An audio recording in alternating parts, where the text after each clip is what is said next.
자, 오늘은 대한민국 정부의 수립 과정 1945년 8월 15일에 우리나라가 광복이 된 이후 3년 뒤인 8월 15일, 48년 8월 15일에 우리나라 지금 현재의 대한민국 정부가 수립되기까지의 과정, 3년의 과정을 한번 정리해 보도록 하겠습니다.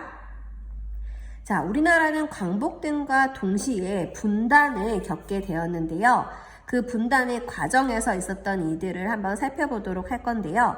자, 광복을 하면서 우리나라는 남한 쪽은 남한 38선을 기준으로 남한 쪽은 미국이, 북한 쪽은 소련군이 이제 소련군들이 통치를 하는 미소군정기에 미소군정기가 실시되게 됩니다. 미소군정기이다 보니까 우리나라의 한반도의 조선 임시민주주의 정부 수립을 위해서 모스크바에서 세 개의 나라, 미국과 소련과 플러스 영국, 미소영 세 나라의 외교관들 중에 제일 높은 사람, 외무부 장관들이 모여서 회의가 열리게 돼요. 이것을 모스크바 3국 외상회의라고 하는데, 이 회의에서 결정된 사항을 보면은 우리나라의 임시민주주의 정부를 수립을 하겠다. 그리고 이 수립하는 데 있어서 미국과 소련이 공동위원회를 조직을 하여 수립을 하도록 하겠다. 단 우리나라 한반도와 같은 경우에는 35년이라는 기간 동안 일제시대를 거치다 보니까 스스로 자립할 수 있는 능력이 없으니 최고 5년까지 신탁 통치를 하겠다라는 부분이 결정이 되게 됩니다. 그런데 이 신탁 통치와 같은 경우에는 또 다른 식민 지배다. 우리는 스스로 자립할 수 있는 능력이 있다를 외치면서 우리나라 내부적으로 반탁과 관련된 부분이 굉장히 반탁 운동이 벌어지게 되는데요. 우리나라의 사회주의자들로 이때 당시에 구성이 되어 있었던 좌익 세력과 우익 세력은 민족주의자들로 구성이 되었었던 우익 세력들 안에서도 이 신탁 통치를 둘러싸고 이제 갈등을 겪게 돼요. 그 과정에서 보면은 처음에는 신탁 통치를 전부 다 반대를 했었었는데 좌익 세력에서 사건의 본질을 한번 보자. 모스크바 3국 외상회의의 결과적으로는 임시정부를 수립을 해준다라는 건데 최고 5년까지 신탁 통치를 한다라는 거지만은 결과적으로는 임시정부가 수립이 목적이다. 우리가 어떻게 하는지에 따라서 이 신탁 통치 5년이라는 기간이 3년이 될 수도 있고 1년이 될 수도 있다. 그러니 신탁 통치를 너무 반대하지 말고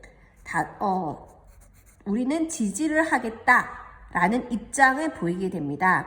그러면서 찬탁의 입장을 보이고 반면에 우익 진영과 같은 경우에는 무슨 말이냐. 결과적으로 신탁 통치는 또 다른 식민 지배다. 우리는 여기에 절대 타협할 수 없다를 외치면서 반탁 운동을 전개를 해 나가게 됩니다.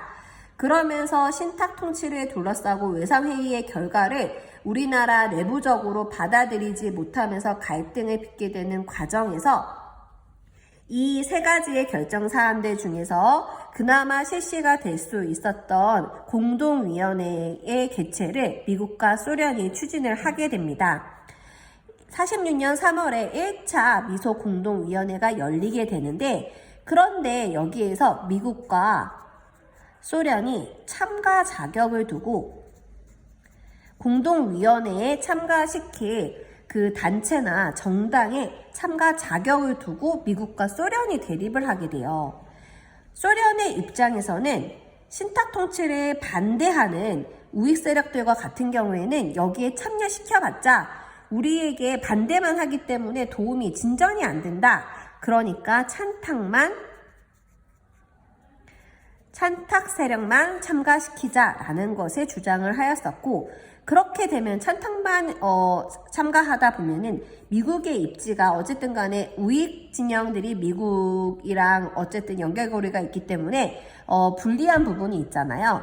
그래서 어느 정당이든 이 신탁 통치를 찬성하던 반대하던 간에 모든 정당이나 단체가 미소공동위원회에 참가하는 것을 추진을 하게 되면서 참가 자격을 둘러싸고 미국과 소련이 다툼을 벌이게 돼요. 그러면서 결과적으로는 휴회 이제 결렬되고 말고요. 이렇게 내부적으로도 좌익과 우익 세력이 이제 다툼을 벌이고 있고 외부적으로는 미국과 소련이 다툼을 벌이고 있다 보니까 1946년 6월에 우리나라 전라도의 정읍이라는 곳에서 이승만 전 대통령이 정읍 발언을 하게 됩니다. 이때 당시에는 대통령은 아니었지만 이제 그 남한만의 단독정부 수립을 언급하면서 이때 당시에 쇼킹한 발언을 하게 되는 거죠.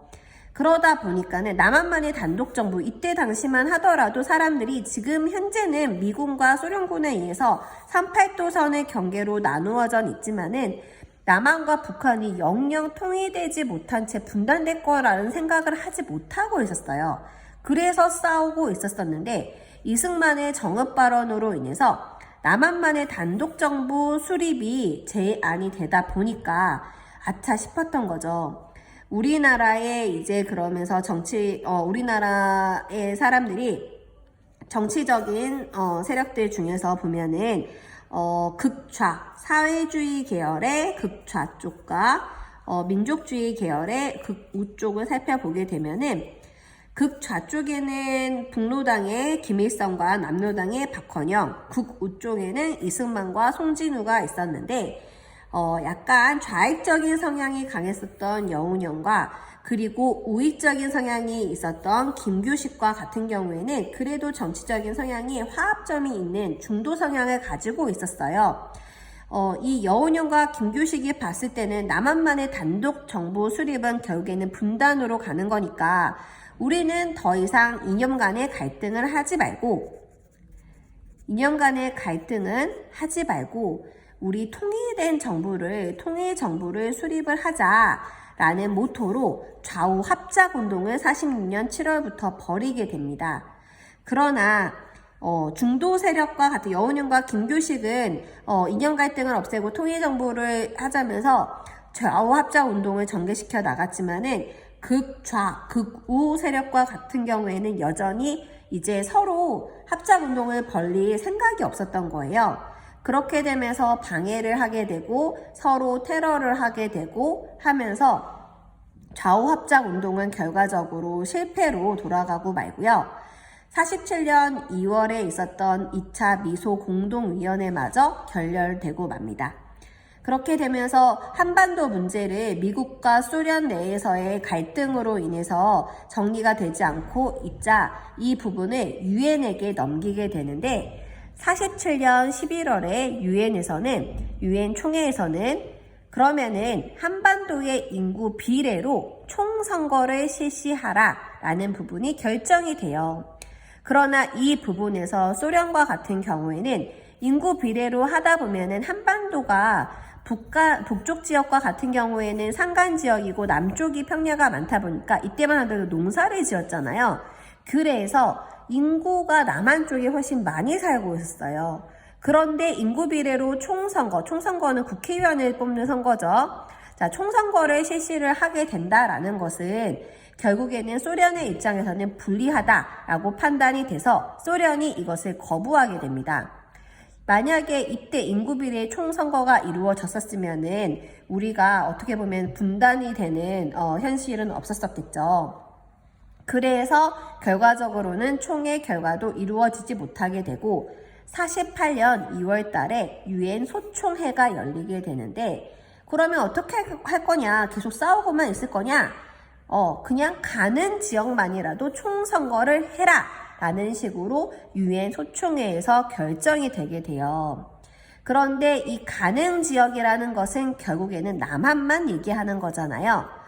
이 부분에서 김구 선생님과 같은 경우에는 통일된 정부를 갖다가 만들어야 되는데 가는 지역만의 총선거 실시는 결국에는 남북 분단으로 가는 길이기 때문에 김구 선생님이 3천만 동포에게 읍고함이라고 하면서 울면서 고하는 김구 읍고가 이때 이루어지게 돼요. 그럼에도 불구하고 결국에는 소충의 결과는 발표가 되게 되고요. 김구와 김규식 선생님은 북한 쪽에 가서 남북 협상을 시도하지만은 이것조차 성과를 거두지 못하게 됩니다. 그러던 과정에 여기에 이제 50 총선거를 반대하면서 일어났었던 사건 중에 제주 4.3 사건도 있죠.